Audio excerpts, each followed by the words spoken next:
यो भूतं च भव्यं च सर्वं यश्चाधितिष्ठति स्वर्यस्य च केवलं तस्मै ज्येष्ठाय ब्रह्मणे नमः। त्वमेव माता च पिता त्वमेव त्वमेव बन्धुश्च सखा त्वमेव त्वमेव विद्या द्रविणं त्वमेव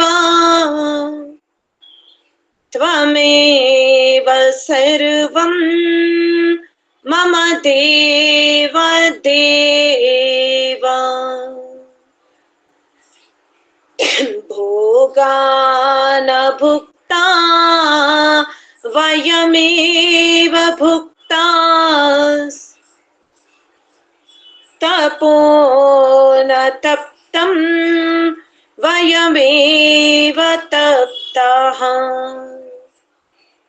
कालो न यातो वयमेव यातास् तृष्णा न जीर्णा वयमेव जीर्णाः। ధర్మప్రియ ఆప్త బంధువులారా, మాతృశక్తి మనం కఠోపనిషత్తులో రెండు వరాల గురించి గత వారం మనం వినే ప్రయత్నం చేశాము. మొదటిది, తాను తిరిగి తండ్రి దగ్గరికి వెళ్ళినప్పుడు తండ్రి శాంత స్వభావముతో వ్యవహరించవలయును అని. ఇక రెండవది, స్వర్గ ప్రాప్తి, స్వర్గ సాధనము ఏమిటి అన్నప్పుడు చతుర్వర్ణాశ్రమ ధర్మాన్ని మనం పాటించుకుంటూ వెళ్ళినప్పుడే విశేషమైన సుఖము లభిస్తుంది అని ఈ విధంగా యమాచార్యుల వారు నచికేతకు చెప్పారు. ఇక మూడవ వరం అడుగుతూ ఉన్నాడు నచికేతుడు. ఏమడుగుతున్నాడు అంటే, ఏయం ప్రేతే విచికిత్స మనుష్యే అస్తి ఇత్యేకే నాయమస్తీతి చైకే ఏతత్ విద్యాం అనుశిష్టస్త్వయాహం వరాణాం ఏషః వరస్తృతీయః. నాకు మూడవ వరము ఏమివ్వండి అంటే, మానవుడు చనిపోయిన తర్వాత ఎచటకు వెళ్తాడు అనేది నాకు తెలియజేయండి అంటాడు. మనుష్యుడు మరణించిన తర్వాత లోకములో ఇక్కడే ఉంటారని కొందరు, కాదని కొందరు. ఇలా నాకు చాలా సంశయాలు ఉన్నవి. మరణించిన తర్వాత స్థితి ఏమిటో ఈ విషయం నాకు తెలియజేయండి అని నచికేతుడు యమాచార్యుల వారిని అడుగుతున్నాడు. యమాచార్యుల వారు ఏమంటున్నారు అంటే, ఆ నచికేతుడు అడిగినటువంటి ప్రశ్నకు, దైవైరత్రాపి విచికిత్సం తు పురా నహి సువిజ్యేయం అనురేష ధర్మః అన్యవరం నచికేతో వృణీష్వ మాం ఉపరోత్సీరతి మా సృజైనం. హే నచికేత, నీవడిగిన ప్రశ్న చాలా సూక్ష్మమైనది. ఇది విద్వాంసులకు కూడా అంతు చిక్కలేదు. అందువలన నీవు ఈ వరమును అడగకు, ఇంకేదైనా అడుగు. ఈ బాల్య దశలో ఈ మృత్యువు గురించి ఈ చర్చ ఇప్పుడు నీకు అవసరం లేదు అని ఆ విధంగా యమాచార్యుల వారు నచికేతునితో అంటాడు.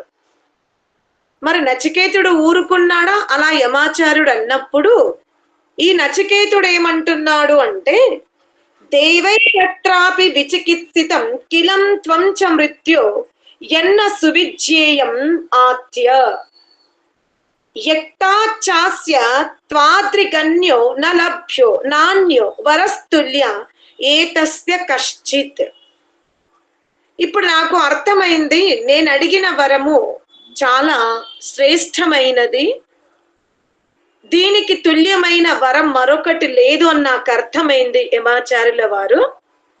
పర్వాలేదు, నాకు మరణించిన తర్వాత స్థితి ఏమిటి, నాకు దీని గురించే తెలియజేయండి అంటాడు. ఈ విషయంలో బహు విద్వాంసులకు బహు ఆలోచన దొరికి ఉండొచ్చు, అది సంశయాత్మకంగా ఉండొచ్చు, అవగాహనతో ఉండొచ్చు. నాకు మాత్రం మీరు ఈ విషయాన్ని చాలా స్పష్టంగా తెలియజేస్తారని ఉంది. నాకు ఇదే వరం ఇవ్వండి, జీవుని స్థితి ఏమిటి మరణించిన తర్వాత అని. మరి యమాచార్యుల వారు ఏమంటున్నారు? శతాయుష పుత్ర పౌత్రాన్ వృణీష్వ బహూన్ పశూన్ హస్తి హిరణ్యమశ్వాన్ భూమేర్ మహదాయతనం వృణీష్వ స్వయం చ జీవో శరదః యావదిచ్చసి. హే నచికేత, ఈ వరము నువ్వు అడగకు. నీవు 100 సంవత్సరాలు జీవించి, అనగా ఎన్ని ఆటంకాలు ఎదుర్కోనైనా సరే నీ పుత్రులు నీ పౌత్రులు 100 సంవత్సరాల వరకు జీవించే భాగ్యమును కోరుకో, ఆ వరం నేను నీకు ఇస్తాను. నీవైతే ఎంతకాలం జీవించాలనుకున్నావో అంతకాలం జీవించు. నీకు ఆయువు యొక్క సీమితం లేదు. నీవు ఎప్పటి వరకు జీవించాలనుకుంటున్నావో అప్పటి వరకు జీవించు. ఇక నీ పుత్రులకు పౌత్రులకు ఎంత విఘ్నములు వచ్చినా అవన్నీ సరళముగా తొలగిపోయి 100 సంవత్సరాలు జీవించగలే ఆశీర్వాదం నేను నీ పుత్ర పౌత్రులకు ఇస్తాను, అది అడుగు. నీకోసం దీర్ఘ జీవనం అడుగు, నీ సంతానమునకు నీ సంతానము యొక్క సంతానమునకు కనీసం 100 సంవత్సరాల ఆయువును అడుగు, నేను ఇస్తాను. సువర్ణమును అడుగు, పశువులను అడుగు, ఎంత విశాలమైన భూమిని అడుగుతావో అడుగు, నీకు ఎన్ని గజాలు ఎన్ని ఎకరాలు ఎంత విశాలమైన సామ్రాజ్యం కావాలో అడుగు, నేను నీకు ఇస్తాను అంటాడు. మరలా ఏమన్నాడు? ఏతత్తుల్యం యది మన్యసే వరం వృణీష్వ విత్తం చిరజీవికాం చ మహాభూమౌ నచికేతస్తత్వమేధి కామానాం త్వ కామభాజం కరోమి. నేనిప్పుడు చెప్పినటువంటి ఈ పశువులు, ఆయువు, సామ్రాజ్యము నేను ఏదైతే చెప్పానో అది కాకుండా నీవు పృథివికి నువ్వొక్కడివే రాజు. నువ్వు ఎన్ని సంవత్సరాలు, 100,000 సంవత్సరాలు రాజుగా ఉండాలని కోరుకుంటున్నావా? చెప్పు, ఆ కోరిక నేను తీరుస్తాను. నువ్వు మొత్తం భూమండలానికి ఎన్ని రోజులు నువ్వు రాజుగా ఉండాలని కోరుకుంటావో అంత దీర్ఘకాలము రాజుగా ఉండే నేను నీకు అవకాశం ఇస్తాను. నీకు ఇంకా ఏ ఏ కోరికలున్నవో అవన్నీ నువ్వు ఇలా సంకల్పించుకుంటే చాలు, ఆ కోరికలన్నీ నెరవేరిపోతాయి. పెద్దగా పురుషార్థము, ప్రయాసము, ప్రయత్నము శ్రమించవలసిన అవసరము లేదు. హే నచికేత, నీవు దీర్ఘాయువుని కోరుకో, భూమండలానికి రాజుగా ఉండే భాగ్యాన్ని కోరుకో, సర్వ కామనలు శీఘ్రముగా పూర్తయ్యే వరము కోరుకో, నీ పుత్రులకు పౌత్రులకు దీర్ఘ జీవనము కోరుకో, చక్కటి పశు సంపత్తిని కోరుకో. మళ్ళీ ఏమంటున్నాడు? ఏ ఏ కామాః దుర్లభామర్త్యలోకే సర్వాన్ కామాశ్చందతః ప్రార్థయస్వ ఇమా రమాః సరథాః సతూర్యా నహీదృశ లంభనీయా మనుష్యైః ఆభిర్మత్ ప్రత్తా తాభిః పరిచారయస్వ నచికేతో మరణం మాను ప్రాక్షీః. అందమైన స్త్రీలని కోరుకో. భూతములో, భవిష్యత్తులో, వర్తమానములో ఎవరికి కూడా అంత రూపముతో రమణీయమైన, ఆకర్షణీయమైన శరీరాదులు గల స్త్రీలు ఇంతవరకు ఎవరికి దొరకలేదు, దొరకబోరు. అటువంటి స్త్రీలని కోరుకో, నేను నీకిస్తాను. రథములను కోరుకో, నృత్య గానములను కోరుకో. ఏవైతే సగటు మానవుడు కోరుకుంటాడో వాళ్ళకి ఎంతో కష్టముగా లభిస్తుంది ఆ ధనము, అందమైన స్త్రీ, రాజ్యము, పని వాళ్ళు అనుకూలంగా ఉండడం, ఏదైనా సంకల్పించుకుంటే వెంటనే ఆ కార్యం పూర్తయిపోవడం, ఇవన్నీ కూడా నీకు చాలా సరళముగా పూర్తయ్యేలాగా నేను నీకు ఇస్తాను ఆశీర్వాదము, కోరుకో అంటాడు. అనగా భూమండలములో మానవుడు ఏ ధనైశ్వర్యాలను, ఏ పశు సంపత్తిని, భూములను, సువర్ణాది ధాతువులను స్త్రీని కోరుకుంటాడో అవన్నీ వాళ్ళకి ఎంతో శ్రమిస్తే లభిస్తాయి. నీకు శ్రమించకుండానే నేను ప్రసాదిస్తాను. చివరికి నీవు కోరుకున్న రోజే మృత్యువు వచ్చేలాగా ఏ సేవకులు కాని శత్రురహిత రాజ్యాన్ని నేను నీకు ప్రసాదిస్తాను. నీ రాజ్యములో శత్రువులే ఉండరు. అంత విశాలమైన భూమండలానికి నీవు రాజుగా ఉంటూ చక్కగా నృత్యగానములతో, బాజా భజంత్రులతో, సువర్ణాది ధాతువులతో, వివిధ ఐశ్వర్యాలతో, పుత్ర పౌత్రాదులతో చక్కగా సుఖముగా ఉండే వరము కోరుకో, ప్రసాదిస్తాను అంటున్నాడు. కానీ ఈ ఒక్కటి మాత్రం నన్ను అడగకు, ఈ మరణ విషయం మాత్రం నన్ను అడగకు. మిగతాది ఏ వరమైనా అడుగు, ఇచ్చేస్తాను అంటాడు. నచికేతుడు తటస్థంగా ఉన్నాడు. ఇంకా సువర్ణాది ధాతువులు, పశు సంపత్తి, అందమైన స్త్రీలు, విశాల సామ్రాజ్యం, పుత్ర పౌత్రాదుల దీర్ఘ జీవనం. ఆలోచించుకోండి, మానవుడు నేడు దేనికోసం ప్రయత్నిస్తున్నాడు? ఈనాడు మనమందరము దేనికోసం కృషి చేస్తున్నాము? ఈ సుఖాల కొరకే కదా. అక్కడ నచికేతునకు యమాచారుల వారు ఇలా సరళంగా ఇచ్చేస్తాను అంటున్నాడు. కానీ నచికేతుడు వాటికి తల వంచడం లేదు. హే ఆచార్య,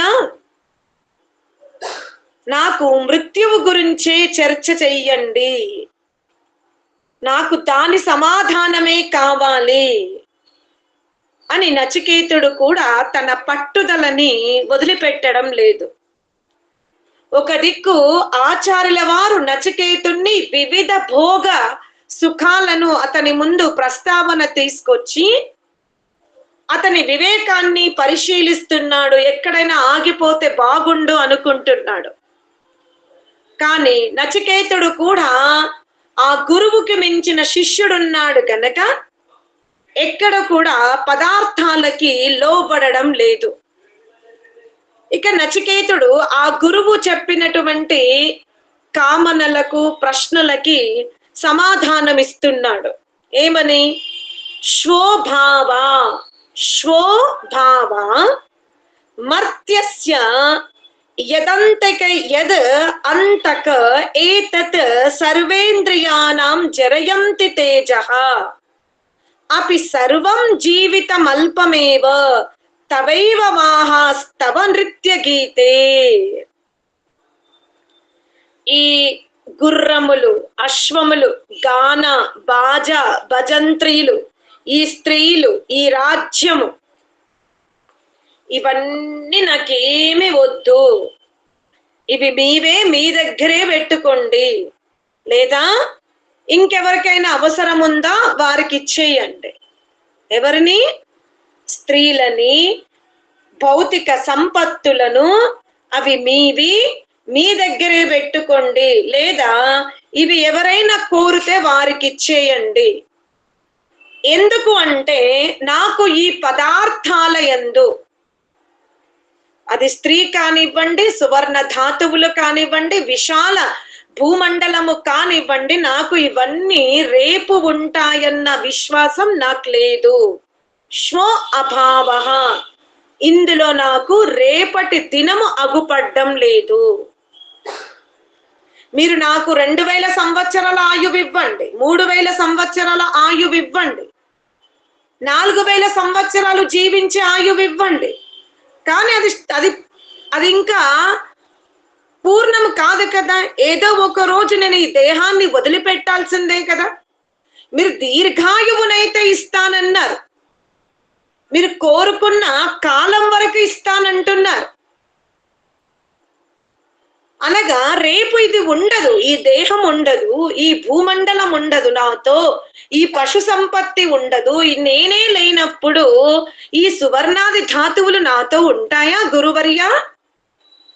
నాకు మీరు ఏవైతే నా ముందు ప్రస్తావన తీసుకొచ్చారో, పశు సంపత్తి నుండి భూమండల రాజ్యము వరకు సగటు మానవుడు ఏవైతే కోరుకుంటాడో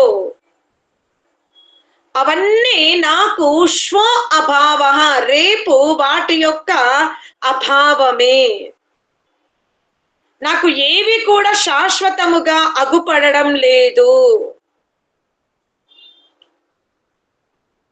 ఇంకొకటి, నేను వీటిని అనుభవించాలి అనుకుంటే, ఈ ప్రపంచాన్ని నేను భోగించాలనుకొని నేను భోగించడం ప్రారంభిస్తే ఇంద్రియాలలో శిథిలత్వం వచ్చేస్తుందేమో, కానీ ఇంకా భోగించవలసిన పదార్థాలు శేషము మిగిలే ఉంటవి. ఒకటి, నాకు ఇందులో రేపు అనే భావన అగుపడ్డం లేదు.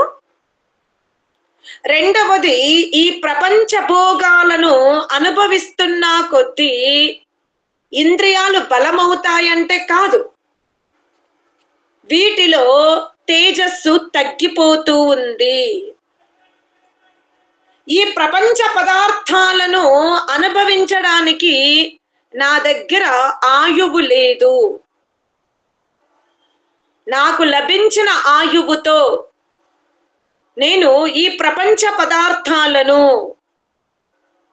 అనుభవించలేను, వార్ధాక్యం వచ్చేస్తుంది.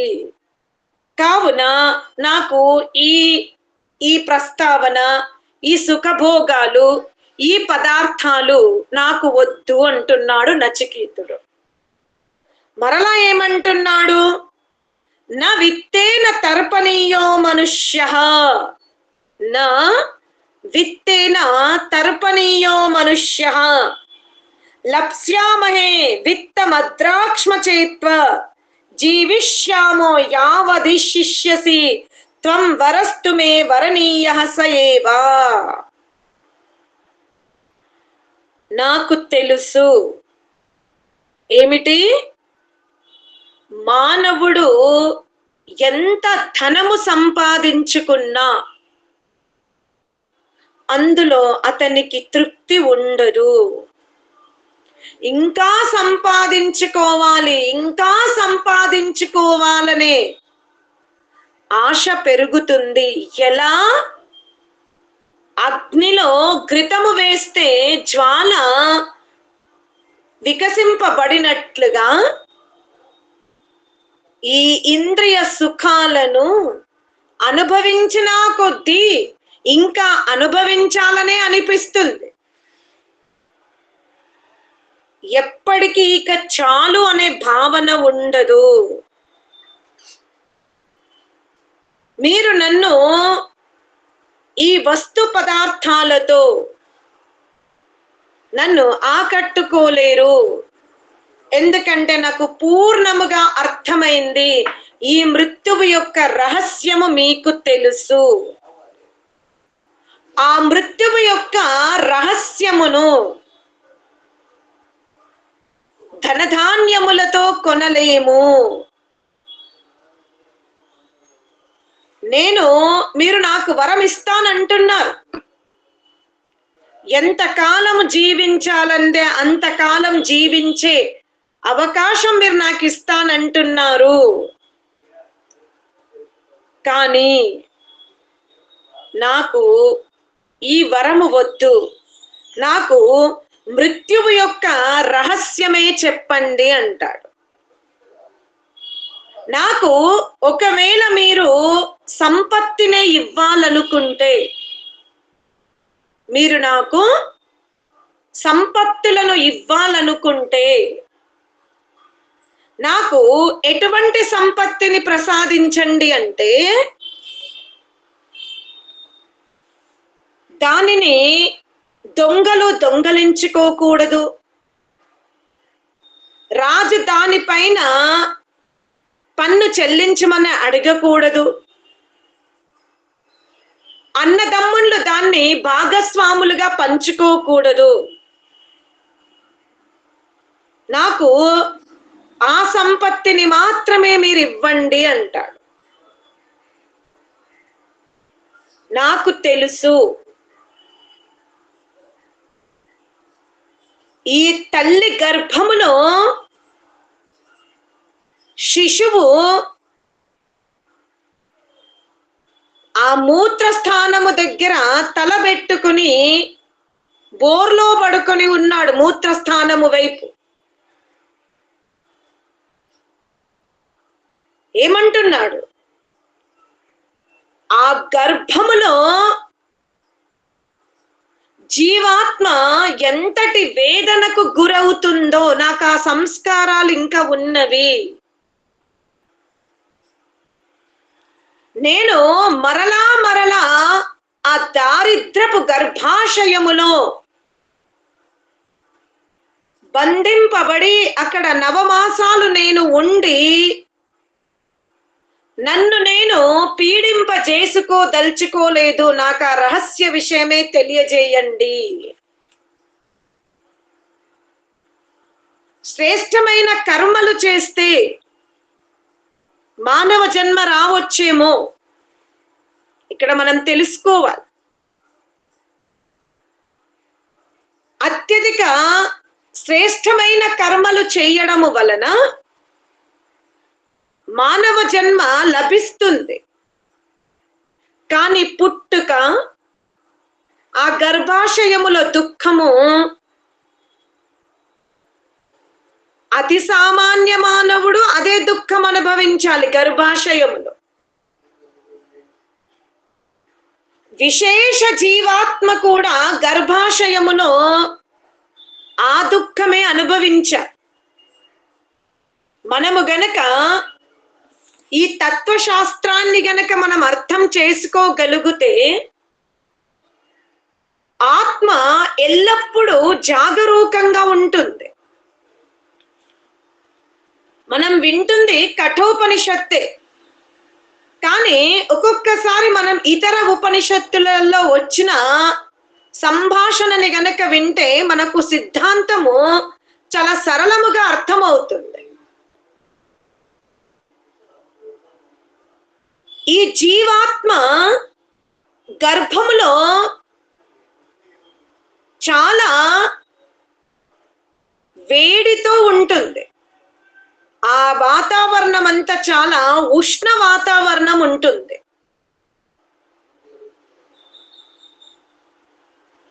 నవమ మాసములో అనగా 9వ నెలల గర్భములో శిశువు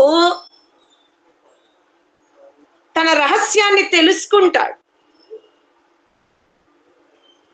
తన జన్మకు కారణమును తెలుసుకుంటాడు, రోధిస్తాడు.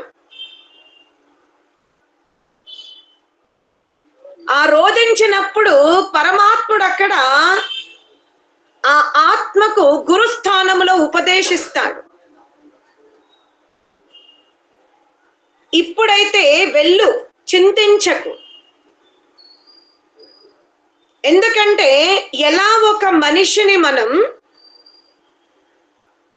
పొరుగు రాష్ట్రము నుండి కళ్ళకు గంతలు కట్టి కాలు చేతుల్ని కట్టేసి నోటిలో గుడ్డను కుక్కి భయంకరముగా బంధించి ఒక దట్టమైన అరణ్యంలో మనం వదిలేసాం, గుండ్రంగా తిప్పి వదిలేసాం. అక్కడి నుంచి మనం వెళ్ళిపోయాం. ఒక్కటి మాత్రం ఏం చేసాము, నోట్లో ఉన్న గుడ్డను తీసేసాం. అతను ఆ నోటి సహాయముతో కళ్ళ గత్తెలు ఇప్పుకుందామంటే చేతులు కట్టేసబడి ఉన్నవి. కొద్ది దూరము నడుద్దామంటే కాళ్ళు కూడా తాళ్లతో కట్టేసి ఉన్నవి. అందుకనే ఉన్న చోటనే నిలబడి అతను అరుస్తాడు, ఇక్కడ ఎవరైనా అందుబాటులో ఉంటే నన్ను రక్షించండి, నన్ను రక్షించండి, నన్ను రక్షించండి అని తీవ్ర ప్రయత్నం చేస్తాడు. అతనికి ఎవరైనా అందుబాటులో ఉంటే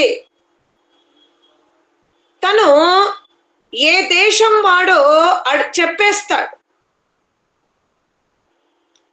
అప్పుడు మనకు ఆ దారి తెలిసి ఉంటే అతను ఏ దేశానికి సంబంధించిన వ్యక్తియో లేదా ఏ గ్రామానికి సంబంధించిన వ్యక్తియో మనకు తెలిసి ఉంటే మనం అతనికి దారి చూపిస్తాం. అసలు మనకే అవగాహన లేదు ఆ గ్రామం ఎక్కడుందో, అది ఏ దిశగా వెళ్ళాలో. అతను గ్రామస్తులనే అడుగుతున్నాడు, నేను పొరుగు రాష్ట్రానికి చెందిన వాడిని, నాకు వచ్చేటప్పుడు ఇలా బంధించుకొని తీసుకొచ్చారు, నేను తిరిగి చేరుకోవాలి, అక్కడ నా కోసం నా భార్య బిడ్డలు నా ప్రజలు ఎదురు చూస్తారు అన్నప్పుడు ఆ రాష్ట్రము ఏ దిశగా ఉందో మనకు తెలిస్తే మనం దారి చూపించగలుగుతాం. లేదు పైన పైన తెలుసుకుంటే ఆ బాటసారికి మనము చూపించిన దారి వలన విలంబం అవుతుంది, చేరుకోవడానికి చేరుకుంటాడు. కానీ పూర్తిగా అవగాహనతో చెప్పిన దారికి, సగం సగం నాలెడ్జ్తో చెప్పిన దారికి సమయాభావం ఉంటుంది. అలాగే నచికేతుడు యమాచార్యులు తప్ప ఈ మృత్యువు యొక్క రహస్యము నాకు ఎవరు చెప్పలేరని నచికేతులకు అర్థమవుతుంది. ఆ యమాచారుల వారు కూడా ఇతనిలో ఎంతటి దృఢత్వం ఉంది, ఎంతటి జిజ్ఞాస గుణం ఉంది, ఆ తెలుసుకోవాలనే వివిధ పదార్థాల యొక్క లోభత్వాన్ని ప్రదర్శింపజేస్తున్నాడు. కానీ నచికేతుడు ఎక్కడ లొంగడం లేదు. మరి ఇప్పుడు ఎవరైతే ఎలా పొరుగు రాష్ట్రము ఏ దిశకుంది, ఎలా వెళ్తే చేరుకుంటాము అనేది పూర్తిగా అవగాహన ఉన్న వ్యక్తి చెబితే యాత్ర చాలా సులభమైనట్లు. అసలు ఏ ఆత్మకైతే పరమాత్మ తత్వం పూర్తిగా అర్థమవుతుందో, ఎవరైతే ఆ మస్తిష్క హృదయ గూటిలోకి ఏ ఆత్మ అయితే వెళ్ళిందో ఆ బ్రహ్మవిదుడు, ఆ బ్రహ్మజ్ఞుడే ఆ బ్రహ్మ గురించి పూర్తిగా స్పష్టముగా చెప్పగలుగుతాడు. అన్యులు దారి చూపిస్తారు, ఈ దశ ఇటువైపు ఉండొచ్చు చూడండి. కానీ ఎవరైతే పూర్తి అవగాహనతో ఉన్నారో వారు సంశయ రహితముగా బ్రహ్మ గురించి, బ్రహ్మ తత్వము గురించి, మృత్యువు గురించి చెప్పగలుగుతారు. అందుకని ఇక్కడ యమాచార్యుల వారిని నచికేతుడు నాకు ఆ రహస్యమే తెలియజేయండి, నాకు మీరు ఏదైనా వరం ఇవ్వాలి అనుకుంటే అది నశింపకూడదు, అది ఎప్పుడు కూడా జీర్ణము కాకూడదు. ఎందుకంటే సమర్థుడు, వివేకుడు ఈ శరీరమును చూస్తున్నాడు ప్రతిరోజు. దీనికి ఎంత విలువైన ఆహారము పెట్టినా, ఎంత విశ్రాంతినిచ్చినా, ఎంత ప్రాణాయామము, వ్యాయామము, దీనికి ఎంత సేవ చేసినా తల వెంట్రుక భాగము నుండి పాదాల గోర్ల వరకు మనం చక్కగా సేవ చేస్తూ ఉన్నాము. వీటికి ఆహార విషయములో, విశ్రాంతి విషయములో ఎక్కడ అశ్రద్ధ లేదు. మరి వృద్ధులం అవుతున్నామా లేదా, రోగము సోకిందా లేదా అంటే లోకములో ఎవరైనా నియమిత జీవనము ద్వారా దీర్ఘజీవులుగా చూసే అవకాశం ఉందేమో కానీ మేము వ్యాయామము, ప్రాణాయామము, శిలాజిత్తు, తిప్పతీగ రసాల ద్వారా ఇక ఈ శరీరములో మేము వార్ధాక్యము చూడము, మాకు మరణము లేదు అని ఎవరైనా ఛాలెంజ్ గా చెప్పగలిగే మనుషుల్ని మనం చూసామా? ఆయువుని పెంచుకొని దీర్ఘమైన జీవనమును అవలంబించిన వారిని చూసాం. కానీ నియమిత ప్రాణాయామము, వ్యాయామము, నిద్ర, బ్రహ్మచర్యము వలన అతనికి మృత్యువునే లేదు, ఇంకా జీవించి ఉన్నాడు. సృష్టి ప్రారంభములో పుట్టాడు అంటే మొదటి మన్వంతరములో, మొదటి సతయుగములో పుట్టాడు. ఇప్పుడు 7వ మన్వంతరములోకి వచ్చాము. ఇంతవరకు అతనికి మరణమే లేదు. అలా ఎవరైనా ఉన్నారా? పోని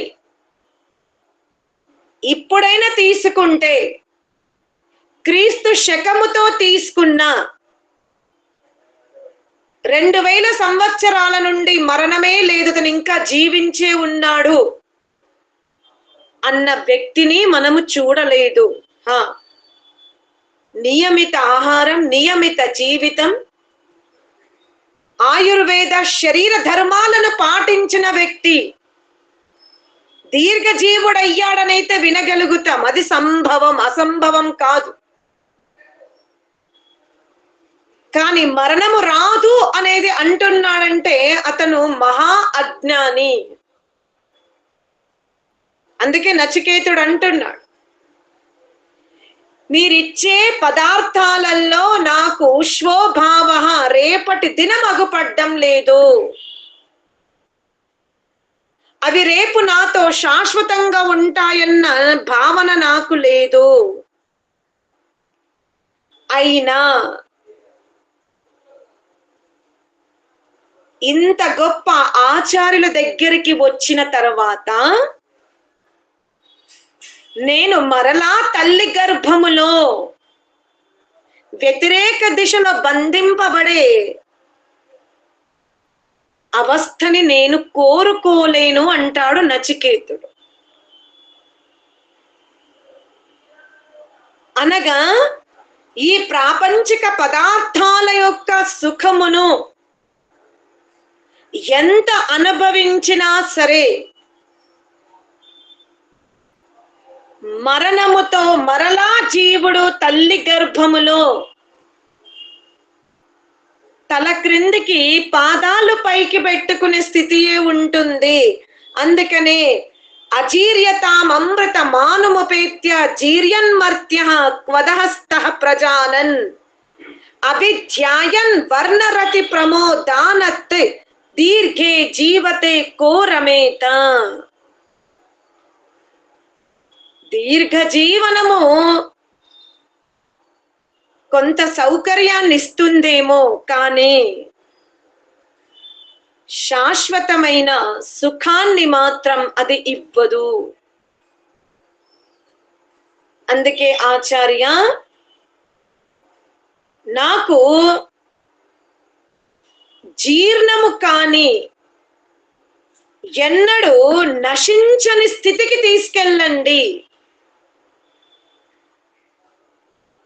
ఏ పదార్థాలైతే సూర్యోదయముతో సూర్యాస్తముతో నశింపబడుతున్నవో, భోగించిన కొలది ఇంకా భోగించుకోవాలనే ఆసక్తి పెరుగుతుందో, ఏ పదార్థమునందు శాశ్వతము అగుపడ్డం లేదో, కేవలం స్వ అభావ, రేపు ఉండొచ్చు ఉండకపోవచ్చు, ఆ పదార్థాల కామన నాకు లేదు అంటాడు. ఇక యస్మిన్నిదం విచికిత్సంతి మృత్యోః యత్ సాంపరాయే మహతి బ్రూహిణస్తత్ యోయంబరో గూఢమనుప్రవిష్టో నాణ్యం తస్మాన్ నచికేత వృణీతే. నచికేతుడు ఆ గురువుతో చర్చిస్తూ చాలా గూఢమైన విషయం అడుగుతున్నాడు.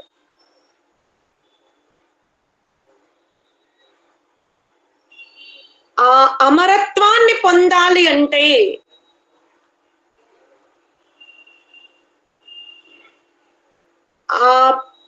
ఆ సోమ రసాన్ని త్రాగాలి అంటే నాకు తెలుసు అది ఎంత చక్కగా ఉపనిషత్తుకారుడు వర్ణిస్తాడు అంటే, చాందోగ్య ఉపనిషత్తులో ఈ మస్తిష్క భాగమున గల హృదయమనే ఒక పెద్ద నగరం ఉందంట. ఆ నగరములో ఒక మహావృక్షం ఉంది. అక్కడ నిత్యము సోమరసము కురుస్తూ ఉంటుంది. ఆ నగరమున సోమరసం అనే వర్షం కురుస్తూ ఉంటుంది. దానిని ఎవరైతే త్రాగుతారో ఆ రసమును, ఇక వారు చలించరు. ఆ సోమరసం యొక్క గొప్పతనం ఏమిటి అంటే, ఇక వారు లోకేషణ, విత్తేషణ, పుత్రేషణ అనే ఈషణ త్రయాలలో ఇంకా వాళ్ళు ఆసక్తి చూపరు. ఎవరైతే ఆ నగరములోకి ప్రవేశిస్తారో, ఆ నగరములో పవిత్రమైన సోమరస వర్షం కురుస్తుంది. ఆ నగరము చాలా రమణీయముగా, పవిత్రముగా మానవుడి యొక్క మస్తిష్క భాగమున క్రింది భాగమున ఉంది. అందులోకి జీవుడు ప్రవేశించవలసిందే ఆ సోమరసాన్ని త్రాగాలి అంటే. అది త్రాగిన తర్వాత ఇక లబ్ధి చేసుకోవలసింది ఏమీ ఉండదు. కానీ ఆ నగరము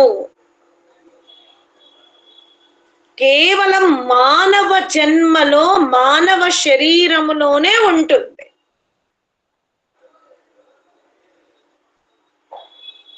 ఒకవేళ మానవుడు ఈ శరీరములో ఉన్నంత కాలము ఆ నగరములోకి ప్రవేశించకుండానే, ఆ సోమరసాన్ని త్రాగకుండానే, ఆ వృక్షమును దర్శించుకోకుండానే ఈ దేహమును త్యజిస్తే అతని కంటే దుర్భాగ్యుడు మరొకడు ఉండడు అంటుంది ధర్మశాస్త్రం. సనాతన వేదాది శాస్త్రములు మానవుడి యొక్క ఆత్మతత్వాన్ని చెప్పేటప్పుడు ఈ రహస్యాన్నే చెబుతున్నది. లోకములో పుత్రులు, పౌత్రులు, ధనైశ్వర్యాలు, సువర్ణాది ధాతువులు, విశాలమైన భూమి,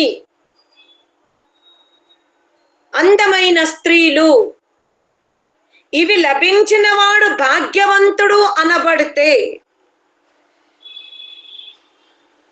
ఋషులు, విద్వాంసులు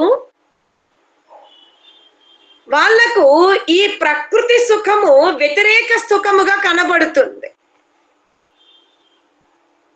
భౌతికవాది వీటినే ఐశ్వర్యం అనుకుంటున్నాడు.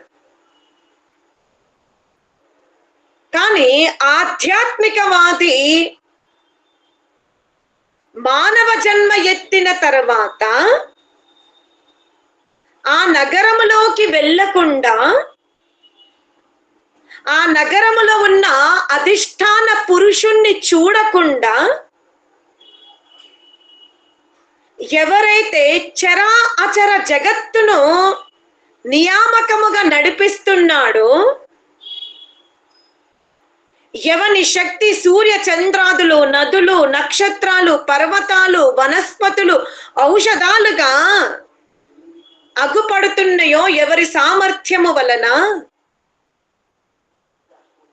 సర్వము అతని ఆధీనములోనే ఉంది. పురస్తాదుత్తరాత్. జీవుడు పూర్వదేశమునకి వెళ్తాడు తప్పు చేసి తప్పుని కప్పిపుచ్చుకోవడానికి. అక్కడ ఆ అధిష్టాన పురుషుడు ఇతని కంటే ముందున్నాడు.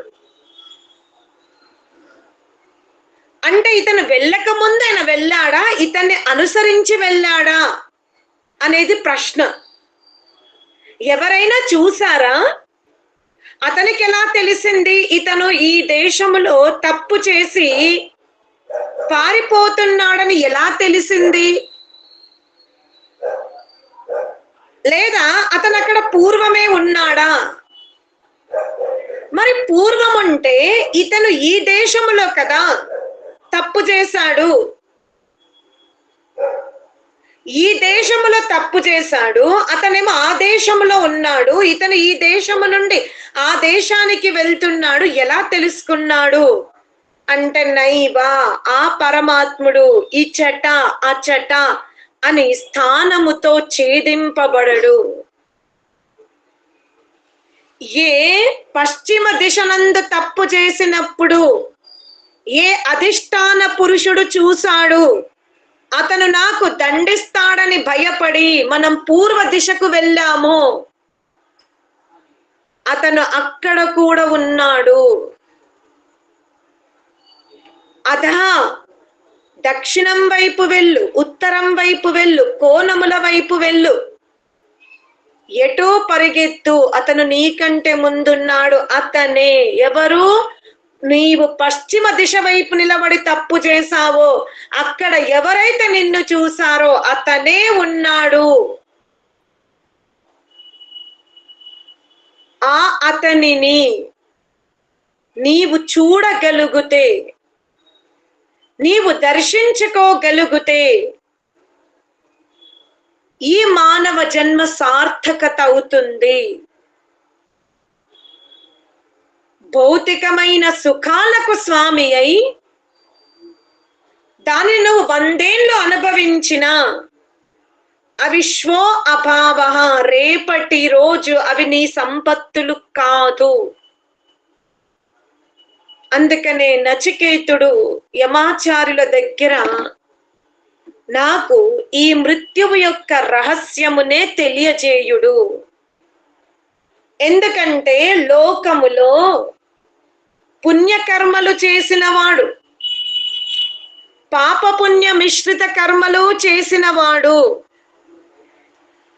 వాయువునే ఆధారముగా తీసుకొని పూర్వదేహమును త్యజిస్తున్నాడు. ఎంత చక్కగా ప్రశ్నిస్తుందో. మిశ్రిత కర్మలు అంటే పాప పుణ్య కర్మలు చేశాడు, లేదా పుణ్యకర్మలు 60 పాపకర్మలు 40 చేసిన వాడు, లేదా పుణ్యకర్మలు 80 పాపకర్మలు 20, ఇలా ఎవ్వరు చేసినా ధర్మాత్ములు అధర్మాత్ములు దాన ధర్మాలు చేసిన వాడు చెయ్యని వాడు అందరూ వాయువునే ఆధారముగా పట్టుకుని దేహము నుంచి వేరవుతున్నారు. నాకు ఈ రహస్యము కావాలి. సర్వులు ఆ వాయువునే పట్టుకుని దేహము నుంచి వేరవుతున్నారు. కర్మలు వేరుగా ఉన్నవి, ఆలోచన విధానం వేరుగా ఉంది, ప్రయత్నం వేరుగా ఉంది, పురుషార్థం వేరుగా ఉంది, సంకల్పం వేరుగా ఉంది. వాళ్ళ కృషి, వాళ్ళ జ్ఞానం, వాళ్ళ శ్రమ, వాళ్ళ ప్రయత్నం సర్వం ఒకరికంటే ఒకరికి భిన్నముగా ఉన్నవి. కానీ పూర్వదేహాన్ని వదిలిపెట్టేటప్పుడు ఒకటే మార్గం ఉంది. వాయువుని పట్టుకొని పూర్వదేహాన్ని వదిలి వెళ్తున్నారు. నాకు ఈ రహస్యం తెలియజేయండి. పుణ్యము చేసిన వాడికి పాపం చేసిన వాడికి వ్యత్యాసం లేదా? ఉంటే మరేమిటి? ఆ అధిష్టాన పురుషుణ్ణి ఎవరు చూడగలుగుతారు? ఎక్కడ చూడగలుగుతారు? ఎవరికి ఆ భాగ్యము కలుగుతుంది? అతనిని చూసినప్పుడు అసలు ఏమిటి లాభము? అతన్ని తెలుసుకోకపోతే ఎందుకు సార్థకత కాదు జీవనము అని ఈ విధముగా నచికేతుడు యమాచార్యుల దగ్గర ఎంతటి ఐశ్వర్యములను ఇస్తానన్నా ఆ ప్రలోభాలకు గురి అవ్వకుండా నాకు మృత్యువు రహస్యమునే తెలియజేయుడు అని చాలా దృఢ నిశ్చయముగా ఉన్నాడు. మరి మనము కూడా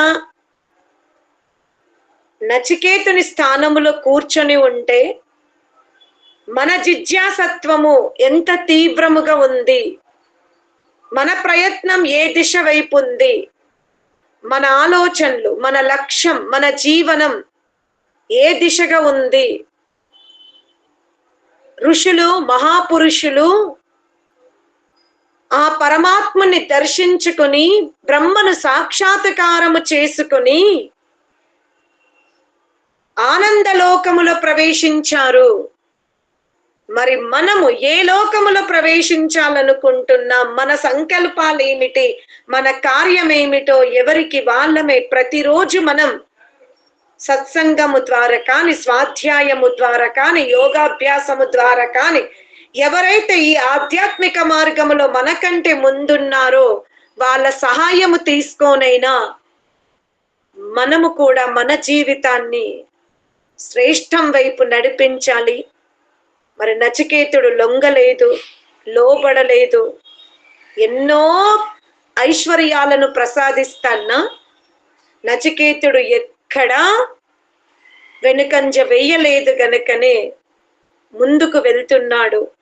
మనము కూడా మన జీవితములో గర్భాశయములో పరమాత్మునితో మనం ఏదైతే ప్రార్థించుకున్నామో, ప్రతిజ్ఞ చేశామో, నేను మరలా ఈ భయంకరమైన గర్భములో పడను, ఈ దుఃఖము నేను అనుభవించను అంటే ఏదైతే జ్ఞానులమవుతాము, వివేకులమవుతాము, యోగులమవుతాము అని ప్రతిజ్ఞ చేసుకున్నామో ఆ దుఃఖమును చూసినప్పుడు మరి దాన్ని మనం ఎంతవరకు ఆ ప్రతిజ్ఞను పూర్తి చేసుకున్నాము అనేది తప్పకుండా మనం ఉత్సాహముతో, ధైర్యముతో ప్రశ్నించుకొని మన జీవితాన్ని మనం సార్థకం చేసుకుందామని చెబుతూ సెలవు తీసుకుంటున్నాను. ఓం శాంతి శాంతి శాంతి శాంతి పాఠ్.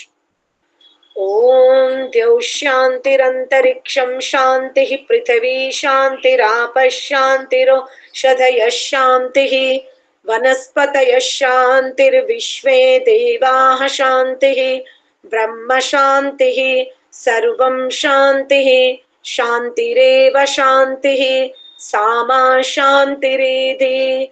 ఓం శాంతి శాంతి శాంతి. నమస్తే.